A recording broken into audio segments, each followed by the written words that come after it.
आदि शक्ति माता जगदम्बा ने हिमालय पुत्री पार्वती के रूप में जन्म लेने से पहले पूर्व जन्म में दक्ष पुत्री सती के रूप में जन्म लेकर भगवान शिव को पति रूप में प्राप्त किया था। दक्ष प्रजापति की कई पुत्रियां थी।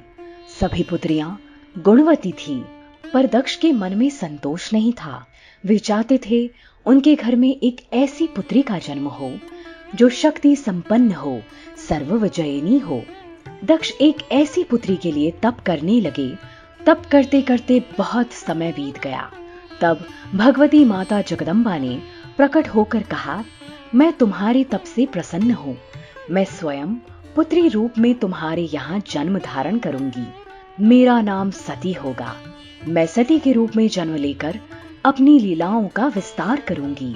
फलतः भगवती माता जगदम्बा ने सती रूप में दक्ष के यहाँ जन्म लिया। सती दक्ष की सभी पुत्रियों में अलौकिक थी।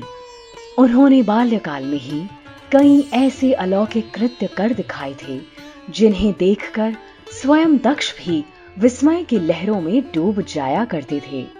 जब सती विवाह योग्य हुई तो दक्ष को उनके लिए वर की चिंता हुई। उन्होंने ब्रह्मा जी से परामर्श किया।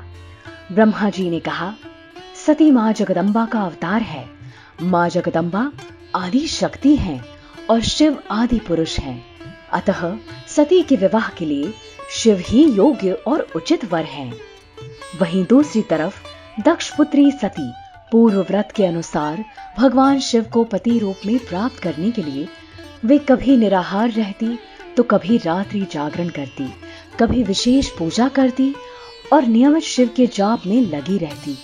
इस प्रकार अपनी इच्छा से मानव रूप धारण करने वाली वे देवी दृढ़ता पूर्वक उत्तम व्रत का पालन करती रही और भगवान शिव के ध्यान में निमग्न हो सिद्धावस्था में पहुंच गई। उनकी तपस्या से प्रसन्न और संतुष्ट होकर ब्रह्मा, विष्णु, सभी देवतागण और ऋषि मुनि ने एक साथ कैलाश पहुंचकर भगवान शिव की स्तुति की। उनकी स्तुति को सुनकर भगवान शिव प्रसन्न होकर बोले, हे हरे, हे विधाता, हे देवताओं और महर्षियों, आप लोग निर्भय होकर यहाँ अपने आने का कारण बताएं। तब ब्रह्मा जी बोले, हे भोलेनाथ, आदि शक्ति जगदम्बा जगत का कार्य सिद्ध करने के लिए भिन्न भिन्न रूपों में प्रकट हुई है। सरस्वती और लक्ष्मी ये दो रूप धारण करके वे पहले ही अपनी शक्ति का विस्तार कर चुकी है। इनमें लक्ष्मी तो श्री विष्णु की प्राण वल्लभा हो गई और सरस्वती मेरी। अब ये आदि शक्ति तीसरा रूप धारण करके सती रूप में प्रकट हुई है। महातेजस्विनी सती आपको पति रूप में प्राप्त करने के लिए दृढ़ता पूर्वक कठोर व्रत का पालन करती हुई तपस्या कर रही है।